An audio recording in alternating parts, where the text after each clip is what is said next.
Je t'ai appelé, mais tu n'as point écouté ma parole. Tu n'as point écouté ma parole. Ne viens pas devant moi pour me raconter. Oui, tu es là parce que, oui, ça va mal dans le monde. Tu es là parce que ça va mal dans le monde. Mais je te dis que si tu ne reviens pas de tout ton cœur, toi-même tu verras, tu verras, tu verras. Parce que moi, l'Éternel, je suis là, je suis là. Je n'attends que tu reviennes à moi. Toi, Église, Église, Église, réveille-toi, réveille-toi, réveille-toi. Je sais que tu t'es endormi. Je sais que tu t'es endormi. Je sais que tu t'es endormi. Je te parle en tant que ton Père. Je te parle en tant que ton Dieu. Je te demande une chose. Retourne, retourne, retourne, retourne à moi. Retourne à moi, retourne à moi. Parce que tout ce que tu peux voir aujourd'hui, c'est moi qui permets cela. C'est moi qui permets cela. Je veux que mon Église retourne à moi. Que mon Église retourne à moi. Que l'Église retourne à moi. Vous vous êtes éloignés de moi. Vous vous êtes éloignés de moi pour vous occuper du monde, pour vous occuper des choses du monde. Moi, l'Éternel, je viens pour juger. Je viens pour juger. Je viens pour juger. Je juge le monde. Je juge le monde. Je juge le monde. Ne sois pas dans la distraction. Parce que cet âme, c'est moi qui a voulu cet âme. J'ai tout arrêté. J'ai tout arrêté, tout arrêté. Même si les hommes ne croient pas que c'est moi, c'est moi. C'est moi qui a le dernier mot. J'ai le dernier mot. J'ai le dernier mot. J'ai le dernier mot. L'homme n'a pas besoin. Il n'a pas besoin de moi. Mais moi, je vais prouver à l'homme que je suis le Dieu qui a créé le ciel et la terre. Je suis l'Éternel Dieu des armées. C'est moi qui combat pour vous. C'est moi qui combat pour vous. Oh, Rabakarabababababa. Église, reviens. Église, reviens à moi de tout ton cœur. Reviens à moi de tout ton cœur. Parce que moi, je viens pour enlever mon peuple. J'enlève mon peuple. J'enlève mon peuple. À partir de ce soir, remettez-vous en question. Remettez-vous en question. Cherchez ma face. Cherchez ma face. Cherchez ma face. Cherchez ma face. Je vous répondrai. Je vous répondrai. Chacun dans sa maison. Je vais vous répondre. Je vais vous répondre. Je vais te parler, toi. Toi, ma fille. Je te parle encore aujourd'hui. Ne résiste pas à ma parole. Ne résiste pas à ma parole. Viens dans ma présence. Viens dans ma présence. N'aie pas peur. N'aie pas peur. N'aie pas peur. Je te parle encore aujourd'hui de revenir à moi de tout ton cœur. De tout ton cœur. Je t'ai amené dans plusieurs nations. Je t'ai fait connaître beaucoup de nations. Je t'ai fait connaître beaucoup de nations. Mais tu as lâché ma main. Tu as lâché ma main. Tu t'es confié aux hommes. Tu t'es confié aux hommes. Tu t'es confié aux hommes. Je t'appelle, je t'appelle. Je t'appelle, je t'appelle. Et en ce moment, les temps seront encore difficiles, mais encore plus difficiles. Mais moi, l'Éternel, je te dis, ne crains pas, ne crains pas, ne crains pas, ne crains pas, ne crains pas, parce que je suis avec toi, je suis avec toi, je suis avec toi, je suis avec toi, je suis avec toi. Ne crains pas, ne crains pas, je suis avec toi, je suis avec toi, je suis avec toi. Oh, Amen. Merci Seigneur pour notre monde. Merci mon Jésus. Merci pour ta fidélité. Merci pour ta grâce. Merci pour ta compassion. Tu es vivant, Père. Tu es vivant, Père. Tu es vivant.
Gloire à Dieu.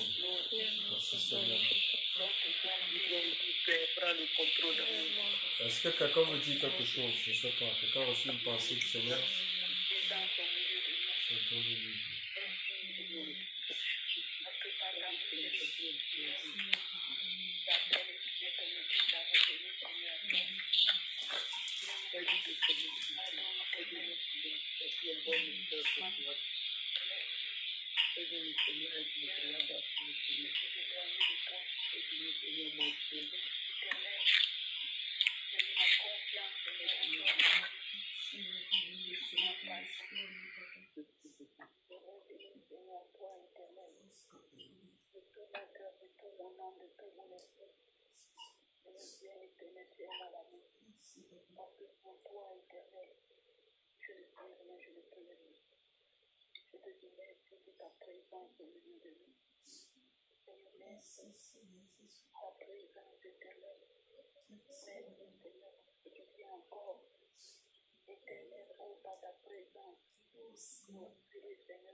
Donne-nous la force, papa.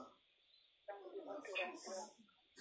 Seigneur, donne-nous la force de revenir. Seigneur, mon Dieu, papa. Papa, donne-nous la force, Père. Merci. Nous t'en supplions, Seigneur. Nous t'en supplions, Père. Amen. Donne-nous à toi, papa. Gloire à Dieu. Gloire au Seigneur.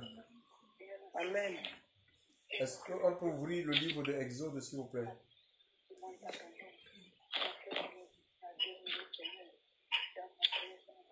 Exode, s'il vous plaît. Exode 12.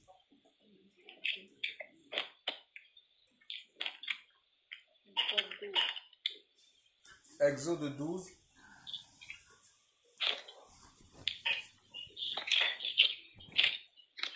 Exode 12, le verset 13.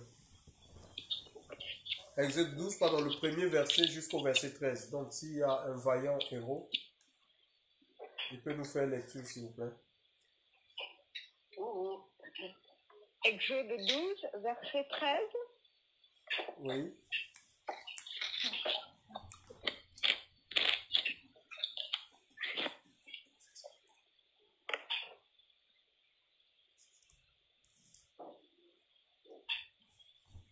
Exode 12, verset 13. Oui. Et le sang sera pour vous un signe sur les maisons où vous serez. Oui. Car je verrai le sang et je passerai par-dessus vous. Et il n'y aura point de plaie à destruction quand je frapperai le pays d'Égypte. Je continue. Non.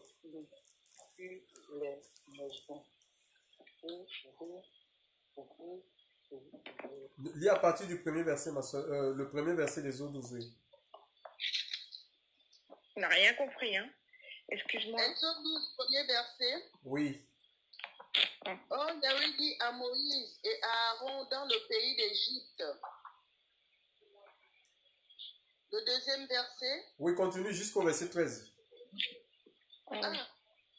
Ce mois-ci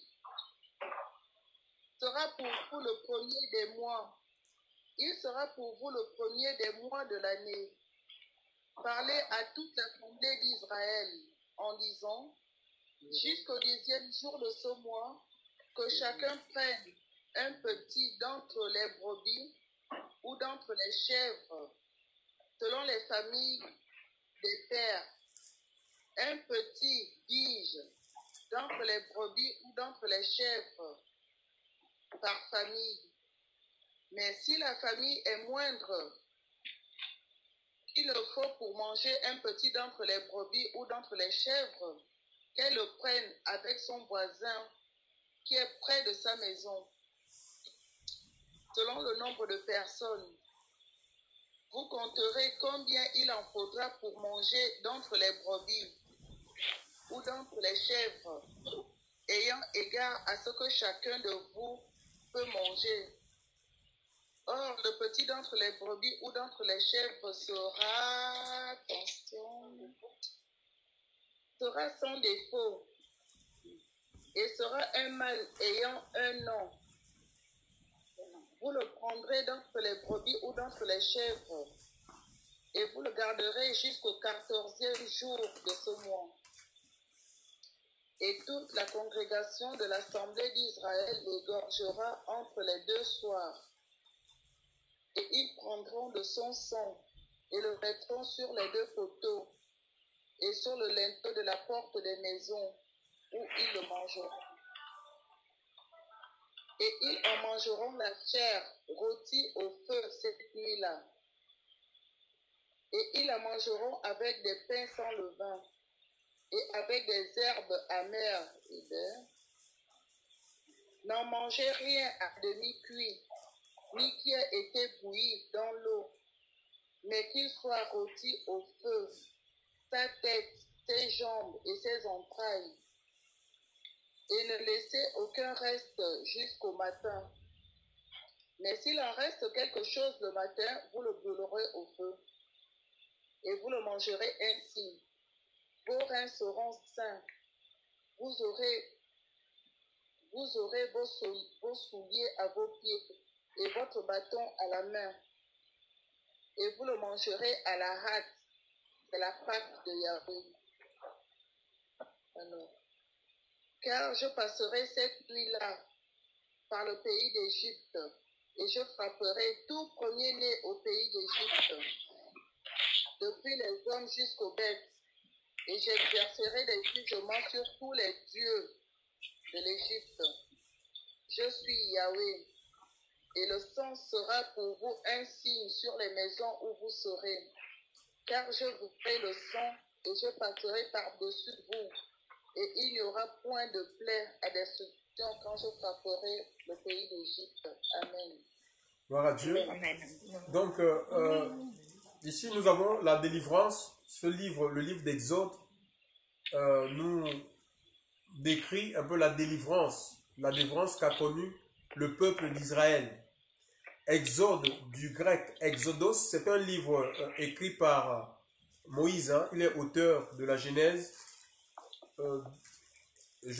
Exode, Nombre, Deutéronome, Lévitique. Donc, les 5 livres-là. Donc, c'est lui qui les a écrits. Et Exodos, ça veut dire sortie en fait. C'est la sortie. Donc, ils étaient en Égypte et Dieu a décidé de les sortir de cet environnement-là pour une terre qu'il avait bien évidemment promis à leur aïeux Abraham, dans le pays de Canaan. Et le Seigneur aussi, nous ne sommes pas différents de ce peuple-là, nous, Église du Seigneur. Nous sommes dans le monde et Dieu a envoyé la personne de Christ, parce que Moïse, c'est un type de Christ qui nous a sortis, non pas de l'esclavage physique, un peu comme ce peuple, mais il nous a sortis de l'esclavage spirituel. La Bible nous dit que l'homme est esclave de ce qui domine dans sa vie. Quand Jésus, durant son ministère terrestre, il avait dit à ce peuple-là qu'ils étaient esclaves. Ils ont dit que non, nous, on n'a jamais été esclaves. On est des enfants d'Abraham. Il va leur dire que, mais, parce que les gens, ils pensaient que l'esclavage, c'est quelqu'un qui est au service, qui est soumis à la volonté d'un autre. Non, de manière naturelle, en fait. Non, il est parlé plutôt de l'esclavage physique, de l'esclavage aussi, qui est pas de l'esclavage spirituel, l'esclavage des dogmes, des coutumes, des traditions. Ils étaient esclaves des rites, des traditions. Parce que Jésus était venu pour une transition en fait, pour les amener à passer du tabernacle, du sacerdoce lévitique. Donc ils étaient esclaves du sacerdoce lévitique. Donc Jésus était venu dans le but de les faire passer du sacerdoce lévitique, aronique, au sacerdoce royal en fait. Mais ils n'ont pas accepté cela en fait. Parce que ça les désavantageait en fait. Ils avaient des avantages comme les pharisiens, hein, c'est des gens qui exerçaient la prêtrise. Donc à cette époque-là, ils n'avaient pas droit, c'était le plein temps. Ils n'avaient pas droit de travailler, donc c'est le peuple, c'est le reste du peuple qui qui les nourrissait. Donc c'est pourquoi le message du Seigneur n'a pas été accepté par ces personnes. Je reviens sur la personne de Moïse. Et nous, aujourd'hui, le Seigneur est toujours en train de nous sortir parce que eux, ils sont sortis d'une terre physique pour rentrer dans une terre physique. Alléluia, la Canaan. Le Seigneur nous sort spirituellement du monde, même si nous sommes dans le monde, mais c'est pour nous introduire dans un royaume spirituel, le royaume de Dieu. Alléluia, le royaume de Dieu. Et puisque nous ne sommes pas là, c'est en espérance on est sauvé. Le Seigneur n'est pas encore là, donc on va de sortie en sortie. Il nous sort de nous-mêmes, il nous sort des habitudes, des traditions, de la routine, chers frères et sœurs. Et jusqu'à ce qu'il viendra lui-même nous sortir définitivement de ce monde. Ça nous parle de l'enlèvement. Il viendra enlever son église. Il ne faut pas perdre de vue. C'est une réalité. Jésus revient et tous les signes qui annoncent sa venue sont là, on le voit. Je reviens ici sur Moïse. Vous savez, Moïse est né il a grandi en Égypte en fait. C'était un Hébreu, mais qui est né en Égypte, adopté par la fille de Pharaon. Parce qu'on a voulu, à un moment donné, Pharaon avait décidé de tuer tous les mâles. Donc, il a échappé à la colère de cet homme. Sa maman a construit une caisse et elle l'a mis à l'intérieur et elle a balancé la caisse dans le Nil. Et cette caisse a été recueillie par la fille de Pharaon. Vous voyez, donc Dieu a conduit toutes choses. Le Seigneur a protégé cette caisse parce que dans le Nil, il y a des crocodiles. Hein. Un crocodile aurait pu s'emparer de cette caisse et tuer l'enfant. Comme quoi, quand Dieu a décidé de faire quelque chose avec nous, il n'y a rien, ni la mort, ni la vie, rien ne peut arrêter, stopper le plan de Dieu. Cet enfant a été recueilli par la fille de Pharaon et a eu l'éducation égyptienne. L'Écriture nous dit, quand on parle un peu de l'histoire de Moïse, on nous dit qu'il était puissant en œuvre, d'accord? C'était un homme sage, puissant en œuvre. Il était instruit sur toutes les sciences de l'Égypte. Et l'Égypte était avancée dans le domaine, par exemple, de l'architecture, hein? Donc avec la construction, regardez les pyramides. C'était des gens aussi, ils étaient avancés dans l'agriculture. Chers frères et sœurs, c'était le grenier c'était la première puissance mondiale à cette époque-là. Donc c'était un vaillant héros, un chef militaire. Hein, donc, et il était même promis pour être pharaon. À 40 ans, il aura à cœur, nous dit l'Écriture, de visiter ses frères. Parce qu'il savait qu'il n'était pas égyptien. Il était égyptien d'adoption. D'accord? Donc, il va voir un Égyptien qui est en train de frapper un Hébreu. Et il va prendre la défense de l'Égyptien. Il va prendre la défense de l'Hébreu, en fait. En tuant l'Égyptien. Et le deuxième jour, il verra, cette fois-ci, ça sera deux juifs qui se battent. Deux frères qui se battent. Un peu comme aujourd'hui, des chrétiens qui se battent entre eux. Qui se disputent les âmes entre eux, des pasteurs qui se diabolisent entre eux, parce qu'ils ils disputent les âmes. On dirait que les âmes étaient la propriété d'un homme de Dieu. Donc voilà, et il va les exhorter à la paix. Il y a un qui lui dira, mais attends, qui t'a établi juge sur nous, veux-tu me tuer comme tu es l'Égyptien. Donc, quand il a su que ce qu'il avait fait était connu, c'est là où il prendra fuite. Et il va se retrouver dans le pays de Madian. Chers frères et sœurs. Donc, dans le pays de Madian, sur un puits. Et il y a les filles de Madian, les filles madianites, donc plus particulièrement les filles de Jéthro. C'était un prêtre, en fait, un prêtre madian.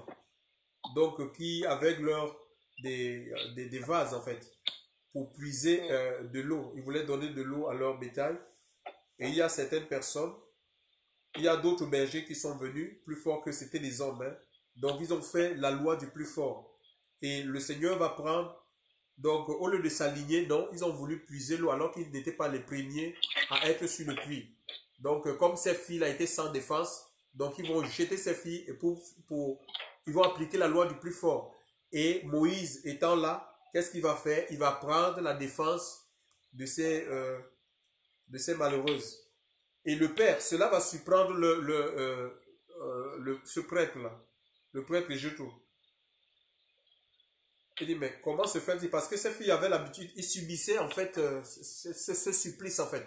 C'est-à-dire à chaque fois qu'elles allaient dans ce puits et que des autres bergers venaient, on les écartait et ils utilisaient la loi du plus fort. Et le père, le jour où Moïse avait pris leur défense, il était étonné. Et il les a posé la question, mais comment est-ce que vous êtes venus plus tôt, aujourd'hui, plus tôt que d'habitude? Ces filles-là diront, donc c'est le verset 19 de Exode 2, elles diront, un homme égyptien nous a délivrés de la main des bergers. Et il a aussi puisé abondamment pour nous et a abreuvé le bétail. Et il dit à ses filles, où est-il? Où est-il donc? Pourquoi avez-vous laissé là cet homme? Ils disent un homme égyptien. Mais comment est-ce qu'ils ont reconnu? C'était des Madianites. L'Égypte et le pays de Madian, il y avait vraiment une distance, c'était des kilomètres. C'était un coin, Madian était un coin perdu dans le désert. Comment est-ce qu'elles vont reconnaître que Moïse était un Égyptien? Et pourtant, il n'est pas égyptien de naissance, c'était un juif. C'était à quoi? C'était à ses habits, c'était à ses vêtements. Parce que il était prince en fait. Donc sûrement il avait ses tenues et sa tenue, donc chaque tribu a sa tenue. Si vous allez par exemple en Afrique, moi je vis en Afrique, je peux connaître facilement quelqu'un du Nord de par sa tenue. Je peux savoir que telle personne est du Nord ou à l'accent. Quand les Camerounais, au Cameroun on a plus de 200 ethnies, mais quand les gens parlent, tu peux savoir que celui-ci, il est du Sud, il est de l'Ouest ou il est de telle tribu. Donc ils l'ont reconnu comme ça de par sa tenue vestimentaire, chers frères et sœurs, que c'était un Égyptien. Pourtant, c'était un Juif. Alléluia. Donc même si l'habit ne fait pas le moine, parce qu'il y a certaines personnes qui disent non, c'est pas les habits, machin, Dieu regarde au cœur. Oui, Dieu regarde au cœur. Quand le cœur il est transformé, l'extérieur aussi suit. On ne peut pas dire qu'on est transformé dans notre cœur, on continue à s'habiller, à se vêtir comme des Égyptiens, chers frères et sœurs. Comme des païens, on s'habille pour séduire. Je ne demande pas qu'on doit s'habiller comme, je ne sais pas, donc comme des vieilles femmes et tout ça quoi. La Bible nous demande de nous habiller décemment mais proprement, mais on ne peut pas s'habiller en serrant ses fesses sur les pantalons, en portant des t-shirts où vraiment ça dit la poitrine. Tu sais, c'est serré tout la poitrine. Mais attends, franchement. Amen. On est des enfants de Dieu. Beaucoup de pasteurs tombent à cause de ça. Dans les assemblées, les femmes tournent les fesses et tout ça quoi. Donc elles ont des micros, mais elles s'habillent comme des mannequins en fait. On dirait un défilé de mode. Chers frères et sœurs dans le Seigneur. C'est le corps, Le corps est obligé de réagir. C'est pourquoi il faut s'habiller décemment, chers frères et sœurs, proprement et décemment. Alléluia. On n'a pas besoin d'exposer sa chair. Si un homme est pour toi, mais c'est spirituellement que ça se passe en fait. Le Seigneur va te le révéler. Vice-versa en fait. Donc, et nos maris, on les cherche au pied du maître. C'est devant le Seigneur. Alléluia. C'est au pied du maître. Le Seigneur connaît ce qui est bon pour toi. Alléluia. Le Seigneur, il ne faut pas suivre tes yeux en fait. Parce que ce que tu vois n'est pas forcément la réalité. Oui. Amen.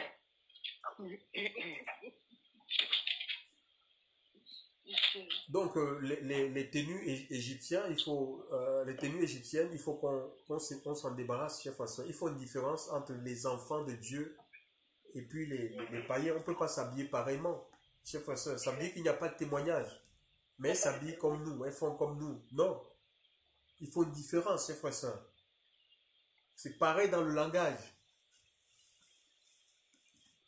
Alors, donc, je viens sur Moïse il va passer de prince d'Égypte à, on va confier ce prêtre-là, va lui confier quoi? La charge du troupeau. Imaginez un peu. Cet homme-là, c'était un prêtre. Il aurait pu dire à Moïse, mais donc tu as été, par rapport à son CV, Moïse, c'était un homme, c'était un intellectuel en fait. Donc, il avait un savoir, il possédait un savoir.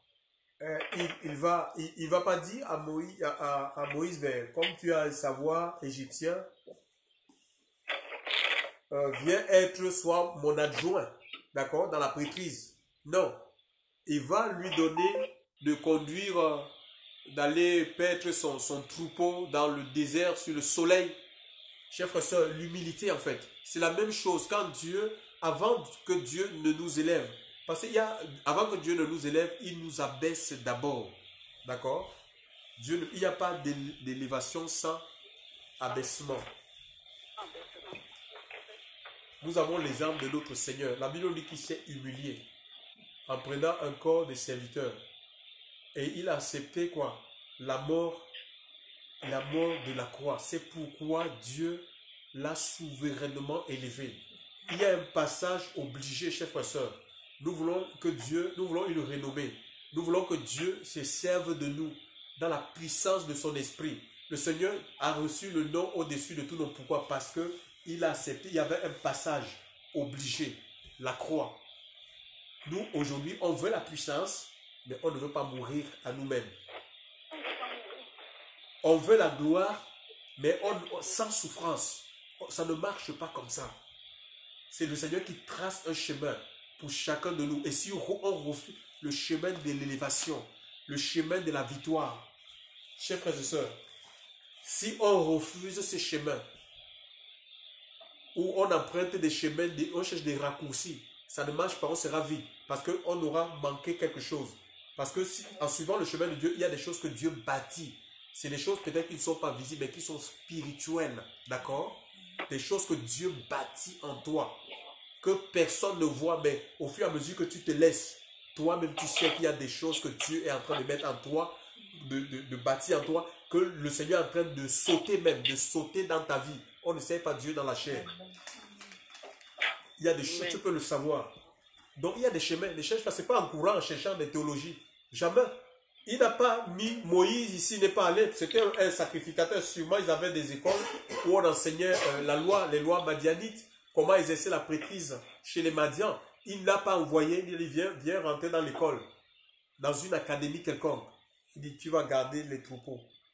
Chers frères et sœurs, quelqu'un qui avait un bâton en or, il se retrouve avec un bâton sec, un morceau de bois sec. Et le peuple, celui qui dirigeait le peuple, il dirigeait toute une nation. Il avait peut-être tout un département, peut-être celui qui commandait l'armée, là-bas en Égypte. Il se retrouve à être au service des animaux. Quel contraste! Chers frères et sœurs, mais c'était une formation pour lui. D'accord? Amen. Il fallait qu'il apprenne parce que le Seigneur, c'était une formation pour lui en vue de ce que le Seigneur voulait lui accorder dans le futur. Apprendre à prendre soin des brebis, des animaux, à penser leurs plaies, à les guider quand ils vont dans la mauvaise direction. Chers frères et sœurs dans le Seigneur, la patience, la persévérance, à nourrir, à s'occuper des bêtes. C'est comme ça quand le Seigneur nous appelle. Et ça, la théologie, ça ne donne pas ça. Il faut que Dieu bâtisse ces choses, la compassion, que le Seigneur mette la compassion, l'amour des âmes. Amen. Ça, la théologie, ça ne donne pas. Sinon, tu es un mercenaire. Et aujourd'hui, on a des mercenaires, en fait, qui ont pris l'Église en otage, un peu comme ces pharaons. Le peuple était sous la domination. Il travaillait pour un seul homme. La plupart des églises, on a des pharaons modernes. Beaucoup de pasteurs sont des pharaons modernes. Les gens travaillent pour eux, pour la gloire d'un homme. Le peuple est pris, ils étaient pris en otage. Ils ne croyaient même plus à la délivrance, tellement peut-être c'était des résignés. C'était des esclaves, Pharaon ne pouvait pas les compter comme... il ne comptait pas pour Pharaon comme un ennemi. Par exemple, l'Égypte. L'Égypte était une menace pour l'Égypte, mais pas ce peuple-là. Ils étaient dans les chaînes. Ils étaient dans les chaînes, ils travaillaient au rythme du fouet jusqu'à ce que mort s'en suive. Père et fils, c'était de l'esclavage et on les avait soumis. On les avait dépouillés de leur foi au point où ils étaient tombés dans l'idolâtrie. Ils adoraient les dieux égyptiens. Ils adoraient les dieux égyptiens. Le dieu or, le dieu argent, les messages de prospérité. Aujourd'hui, on amène les gens, au lieu d'amener de prêcher les gens le royaume, on pousse les gens à la prospérité. Tu vas devenir grand. La grandeur du monde. Chers frères et sœurs. Les choses matérielles. On enseigne le matériel. Il faut avoir les choses matérielles. Il faut avoir la nouvelle voiture. Il faut avoir ceci. Il faut avoir ceci. Il faut avoir cela. Il faut avoir une grande maison. Est-ce que Jésus avait une maison? Jésus avait une voiture. Mais il ne manquait de rien. Vous avez vu Élisée, ils avaient des voitures. Mais Dieu pourvoyait. Mais c'est des gens qui dépendaient de Dieu. Ils n'ont manqué de rien, chers frères et sœurs. Parce qu'ils dépendaient de Dieu. Ils ont été formés dans les mains du Seigneur. Alléluia. Beaucoup sont des pasteurs, mais c'est des théologiens. Ils n'ont pas été dans les mains de Dieu.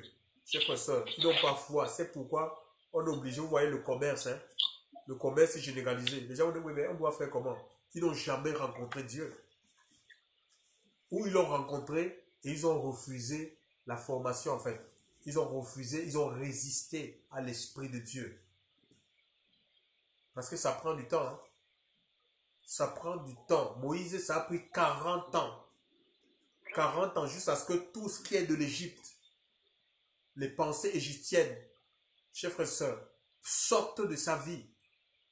40 ans de renouvellement, de nettoyage, de purification. Dieu l'a purifié. Dieu l'a nettoyé. Dieu l'a changé. Chers frères et sœurs, nous, on veut servir Dieu, on veut servir le Seigneur étant brut. Chers frères et sœurs, dans la chair, c'est impossible. Hein? Et cet homme-là, un jour, il allait paître le troupeau de son beau-père et il va voir, il sera face à un buisson. Il verra un buisson qui brûle, mais ce buisson ne consumait pas. Imaginez, vous avez un arbre, il y a le feu, et le feu l'arbre n'est pas calciné en fait. Donc c'était étrange pour lui. Et ça ne peut qu'attirer les regards. Il va laisser ce troupeau, ce qu'il était en train de faire. C'est à quoi il était occupé pour aller regarder en fait. Pour aller voir, c'est là où il va entendre la voix de Dieu sortant de ce buisson en fait. Chers frères et sœurs, qu'est-ce qui nous empêche, qu'est-ce qui nous occupe là? Parfois on est incapable, on ne veut pas totalement nous donner. Enfin, le Seigneur ne veut pas obéir à la voix du Seigneur. Le Seigneur, malgré les multiples signaux que le Seigneur nous envoie, chers frères et sœurs, mais il y a quelque chose qui nous retient. Moïse a laissé son occupation pour aller voir le buisson, aller vers le buisson. Et il va entendre une voix. Le Seigneur dit que j'ai vu la souffrance de mon peuple.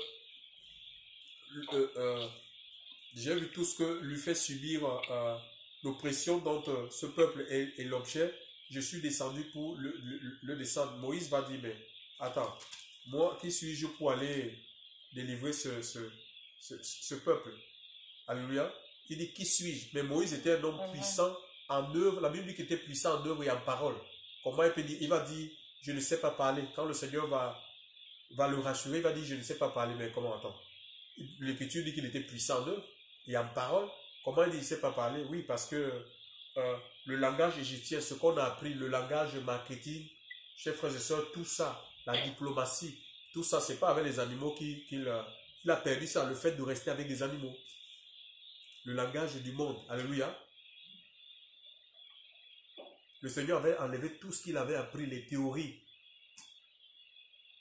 les techniques d'approche, comment parler aux gens. Chers frères et sœurs, l'art oratoire, on apprend ça dans les écoles. Hein. Il avait tout perdu. Parce qu'il ne pouvait pas exercer ça avec les animaux. Hein, il fallait qu'il parle le langage de Dieu. Dieu avait mis des choses en lui, mais dont il n'était pas conscient. Vous savez, parfois, il y a des choses comme ça. Il faut que le Seigneur nous mette sur le fait accompli pour que ce qu'il a déposé en nous s'explose, en fait, se manifeste.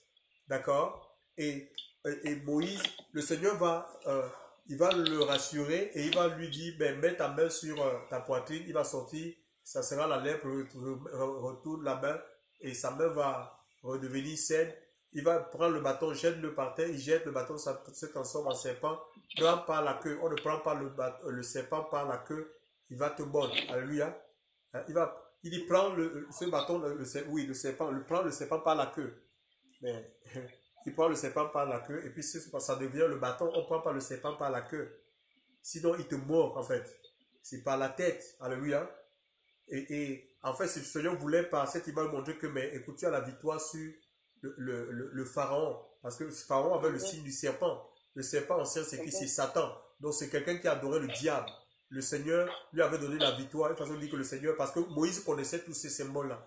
Le Seigneur le rassurait par cet acte-là qu'il avait donné la victoire sur le Dieu que Pharaon adorait. Vous savez, il y avait plusieurs divinités en Égypte. Hein. Il y en avait 700. 700 dieux. Et Israël était soumis à l'idolâtrie, à cette idolâtrie-là. Il y en avait 700 dieux. Pourquoi? Parce que ces dieux-là, avec des pouvoirs, chaque dieu en Égypte avec des pouvoirs limités. Par exemple, il y avait le dieu du Nil. Il s'appelait Bastet. Donc, il protégeait des dangers du Nil. Il y avait Sobek, c'était le dieu de la fertilité. Hein? Les gens qui voulaient les enfants, la fécondité.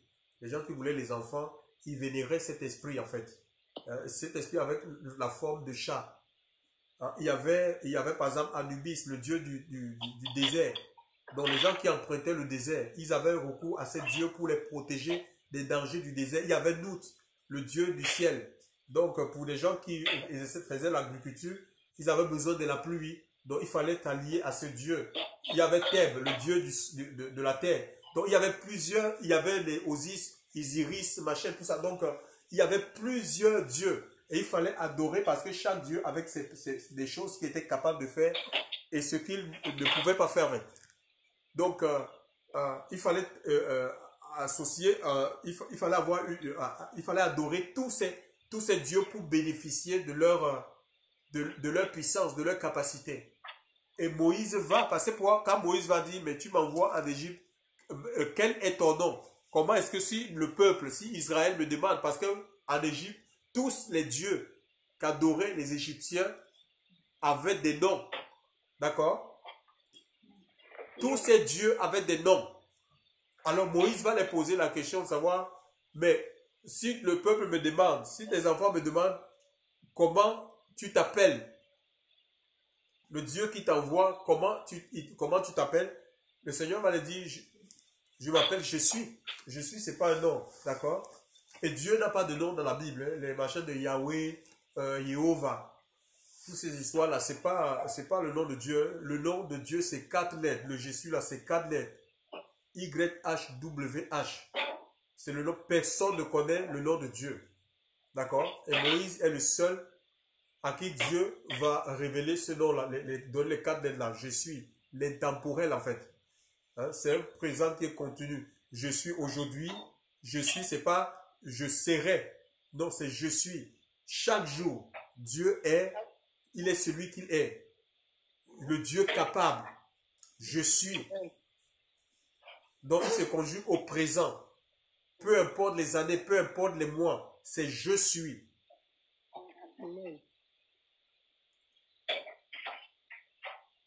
Maintenant, dans la Bible, comme on dit, il y a Yahweh Sabaoth, Yahweh Jireh. Ça, c'est pas Dieu qui a révélé, par exemple, dans le livre de la Genèse, quand Abraham est allé offrir son fils, Isaac, en sacrifice. Donc, le Seigneur va, quand il voudra poignarder l'enfant, il y a un ange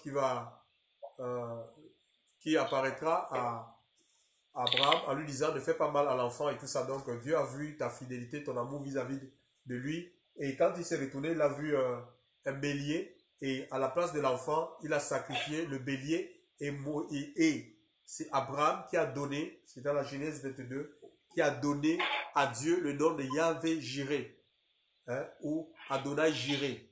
Ce n'est pas Dieu qui lui a dit, je m'appelle Adonai Jireh. C'est lui-même, parce que Dieu a pourvu. Et c'est aujourd'hui aussi, par rapport à une action de Dieu dans ta vie, tu es capable de donner un nom à ton Seigneur. D'accord? C'est comme ça, tous ces noms-là, il y avait Sabaoth, il y avait Nissi, l'Éternel notre bannière. Ce sont les enfants d'Israël, hein, voyant la protection face à Amalek quand ils sont sortis, parce que Amalek c'était le premier qui s'était levé pour empêcher le peuple de Dieu de rentrer en possession de leur héritage. Hein, quand Dieu va leur donner la victoire, c'est vrai, il va donner Yahvé Nissi, c'est-à-dire il y avait d'autres bannières. C'est comme ça, c'est pas Dieu qui leur a dit je m'appelle Yahvé Nissi, hein, ou le Dieu de paix. Il y avait Shalom avec comment il s'appelle le papa de Samson.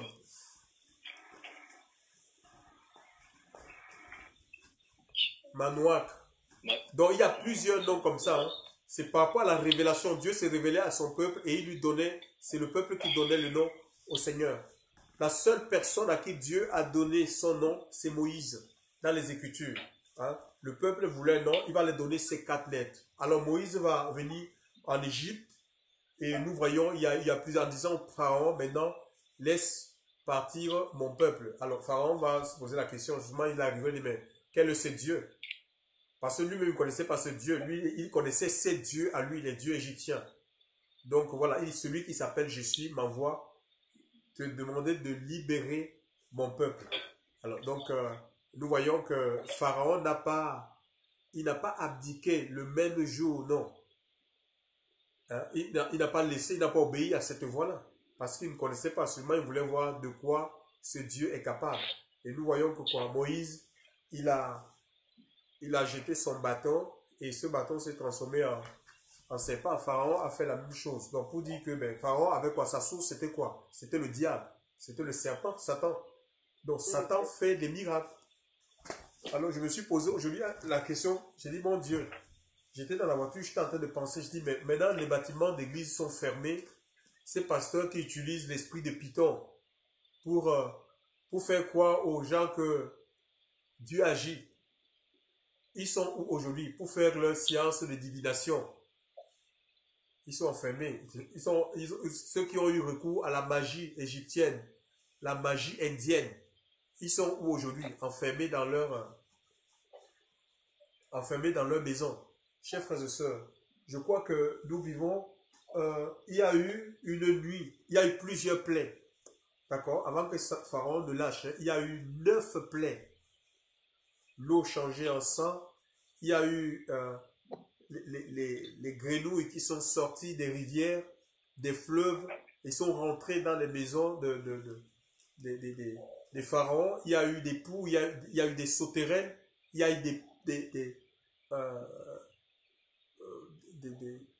il y a eu la grêle, il y a eu la grêle qui est tombée. La grêle qui est tombée du ciel, des pustulines, chers frères et sœurs, sur les corps. Et la dernière plaie, c'était une nuit, il y a eu des ténèbres, tellement d'une épaisseur telle que les gens ne pouvaient pas se voir. Chers frères et sœurs, on pouvait toucher les ténèbres avec les mains. Mais là où il y avait les enfants d'Israël, chers frères et sœurs, il y avait la lumière. Le pays de Goshen, il y avait la lumière. Et la dernière plaie, c'était la mort. Et Dieu parle de juger les dieux égyptiens. D'accord? Les dieux auxquels le peuple s'était adonné. Les dieux égyptiens, le dieu or, le dieu argent, l'argent. Le dieu or, le dieu l'argent. Les gens, ils travaillent. Ils travaillent pour l'argent. Travailler plus pour gagner plus. On n'a pas le temps pour le Seigneur. Les vêtements, les marques, voilà les trucs, les magasins des vêtements qui sont fermés. Il y a on appelle ça comment? Les stars. Les stars. Il y avait les stars, la mode, tout ça c'est fermé. Les stars, les stars qu'on adulait, les concerts avec des grandes stars. hein, le football, le Dieu du football, toutes ces choses sont jugées. Ce sont les jugements de Dieu sur les dieux de ce monde, chers frères et sœurs. Tout ça arrêté. Et le Seigneur ici va dire, donc, il va dire, je vais juger, donc je vais tuer tous les premiers-nés mâles de l'Égypte. Il va dire à son peuple de prendre un agneau par maison et par famille. Si les gens n'étaient pas nombreux, qu'ils prennent un agneau avec les voisins les plus proches, et il va leur demander d'égorger l'animal et que le sang soit mis sur les linteaux et sur les poteaux des maisons, chers frères et sœurs. Et que quand lui, il verrait le sang sur les poteaux, les linteaux, l'ange de la terreur, c'était une nuit de terreur. La terreur, c'est quoi? C'est une peur extrême, hein, qui bouleverse et paralyse. Une peur, la terreur, c'est une peur extrême. Et nous sommes en train de vivre des jours, des mois de terreur. On est confinés, un peu comme les enfants d'Israël. Ils étaient dans les maisons, confinés dans les maisons, chers frères et sœurs. Et il y avait la mort qui frappait, comme on voit là actuellement. D'accord? La mort était en train de frapper à l'extérieur, chers frères et sœurs dans le Seigneur. Et les enfants de Dieu étaient confinés dans une maison où, sur les poteaux et les linteaux, il y avait du sang, le sang de l'agneau, chers frères et sœurs. Alors, et outre le fait d'être confinés dans ces maisons, dans les maisons, nous sommes confinés dans les maisons briques, mais il y a plus que cela, d'accord? Parce qu'on n'est pas protégé de l'ange de cet ange, l'ange de la destruction, l'ange qui terrorise le coronavirus là. Parce qu'on est dans les maisons, ça peut rentrer, c'est un virus, ça peut rentrer dans la maison, chers frères et sœurs. Alléluia. C'est une entité démoniaque.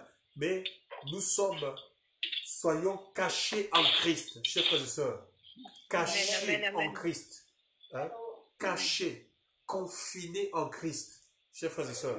Fait corps avec le Seigneur.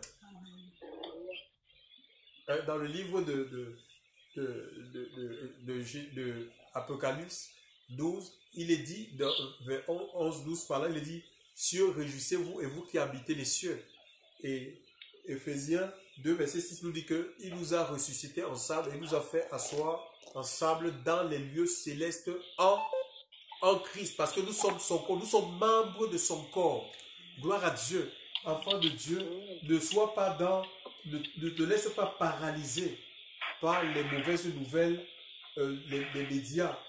Ne sois pas bouleversé, ne sois pas dans la peur. Alléluia. Parce que l'esprit que nous avons reçu l'esprit de Dieu.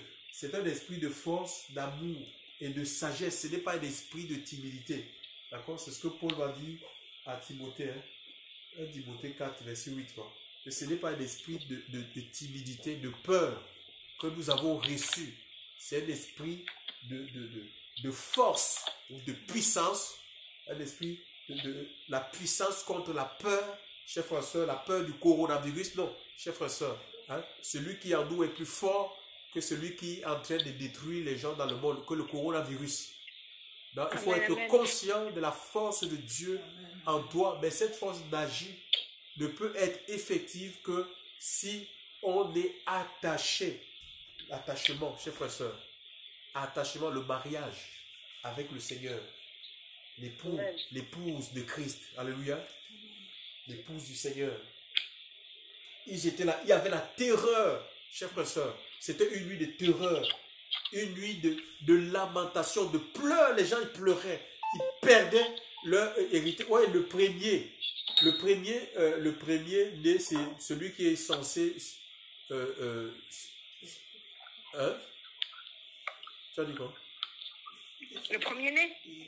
Oui, hériter, oui, conduire, oui, diriger, il est l'aîné, il prend normalement la succession en fait, tu vois, chez les Juifs, il avait la double part, une double portion en fait, donc, et tous les premiers des mâles, les gens, imaginez un peu, sûrement il y avait même le peuple hébreu, ils avaient des amis égyptiens. Parce qu'il y a l'impression, à force de vivre avec les gens, vous faites des connaissances. Vous voyez un peu? Mais là, c'était sans sentiment. Il fallait rester là, il faut obéir. Enfant de Dieu. Vous savez, ce qui tue beaucoup de chrétiens, ce sont les sentiments, l'âme, les sentiments. Il ne faut pas être dans les sentiments. Imaginez un peu. Allô? Oui, allô? Imaginez un Amen, peu. amen. Imaginez un peu. Oh, mon Dieu, l'enfant de ma voisine. L'enfant de ma voisine, c'est la voisine qui est en train de pleurer. Eh non, mais je la connaissais. Tellement elle était gentille, elle était serviable. Je vais voir. Je vais sortir un peu pour... Ah ben, tu mourrais, hein. Tu mourrais. Tu sortais de la maison, mon ami. Ah oui. Écoute-moi, tu sortais de la maison. Regarde un peu ce qui va se passer. Ecclésiaste 10, verset 9 à 10. Quelqu'un peut lire ça? Sortez de la maison. Amen. Ah, mais non. Il y a des gens qui pensent qu'ils peuvent se mettre en insécurité. Quelqu'un lise Ecclésiaste, s'il vous plaît.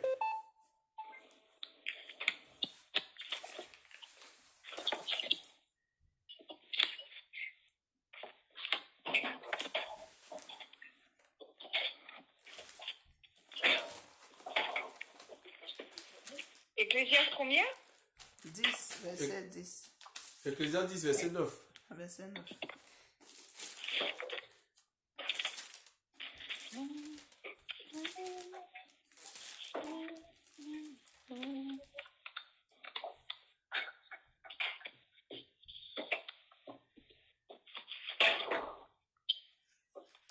Celui qui remue des pierres hors de leur place en sera blessé, et celui qui fend du bois se met en danger.